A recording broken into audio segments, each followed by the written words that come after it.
I was in kindergarten and my parents had gotten a divorce, so my mother and I moved into a less than desirable house. On one side was an old warehouse, on the other side a slightly run-down home with some shady-looking people.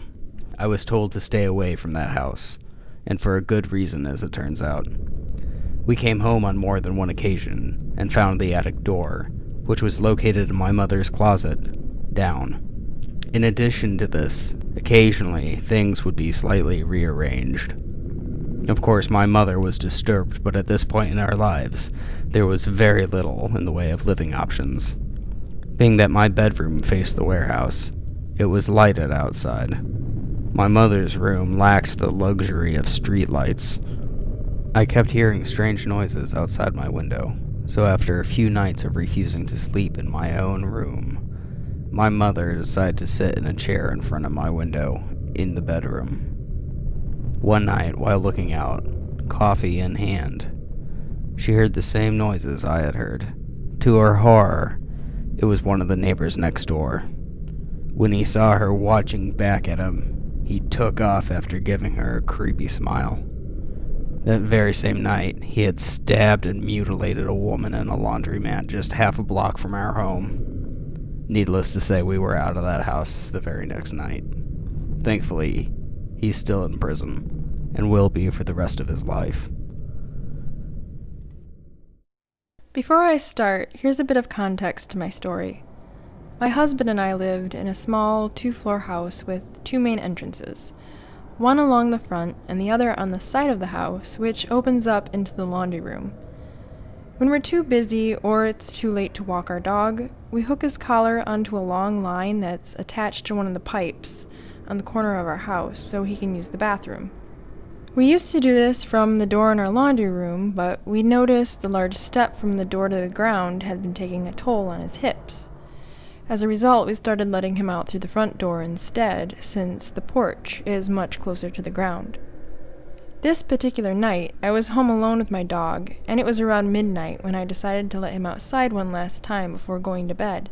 I hook him up to his line, close the door, and lock it, before heading into the kitchen to put away the dishes.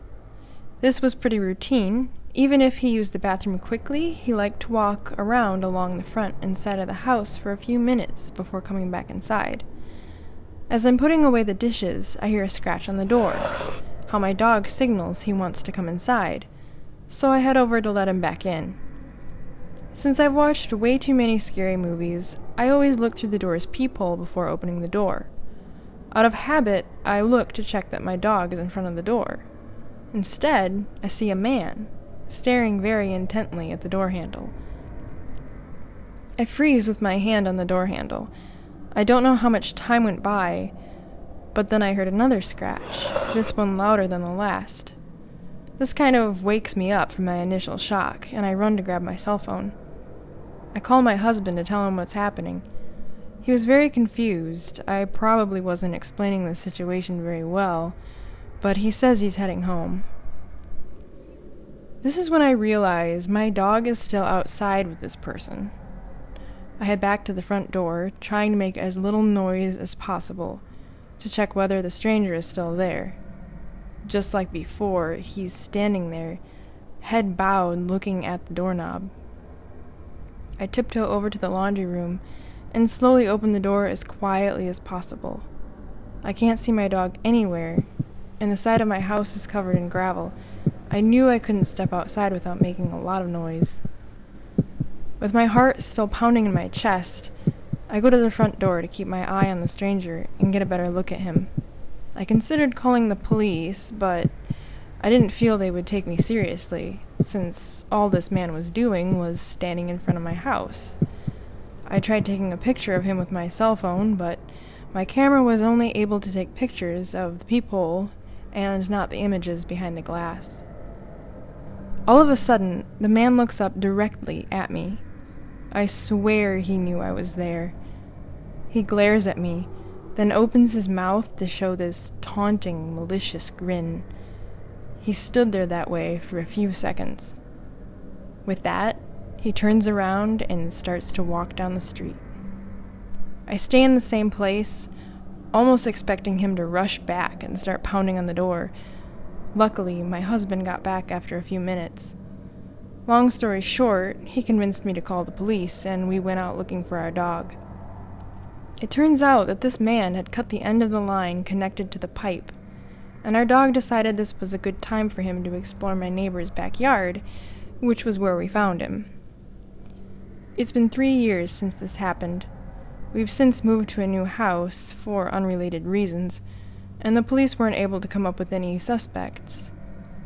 But ever since then, we take our dog on very long walks before the sun goes down. I lived in an old apartment in 2002. The place was built in 1900. It was just over 100 years old when I moved in. The living room and kitchen were fine, but the bathroom and bedroom were unnerving. I always felt like I was being watched, especially in the bedroom, if the closet door was open. Those unnerving feelings became more uncomfortable as I settled in. One night I was dead asleep when there was a loud bang on my bedroom door. When I got up the courage to get out of bed, I checked the apartment, and all the windows were closed and locked from the inside. The door still had the chain secured. No one was in there. I mentioned the closet in the bedroom and how I never liked going in there. If the door was open for some reason in my head, I would hear gasping noises. So for that reason, the closet stayed closed. A month or more after I was woken to the bang on my door, I was dead asleep, but something woke me up. It was a pressure on me, like I was being held down. It was pitch black in my room and I couldn't see anything. But I knew someone was standing over me. When I could finally turn on the bedside lamp, no one was there. After that, I couldn't sleep in the dark. I had to sleep with my lamp on. That incident scared the life out of me. After that, the unnerving feeling of being watched intensified.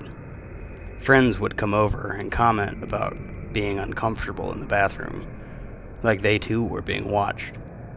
It became so uncomfortable that when I had the chance to move to another unit, I jumped at it. I packed up and got out. After me, several people rented that apartment, and they would move out within months.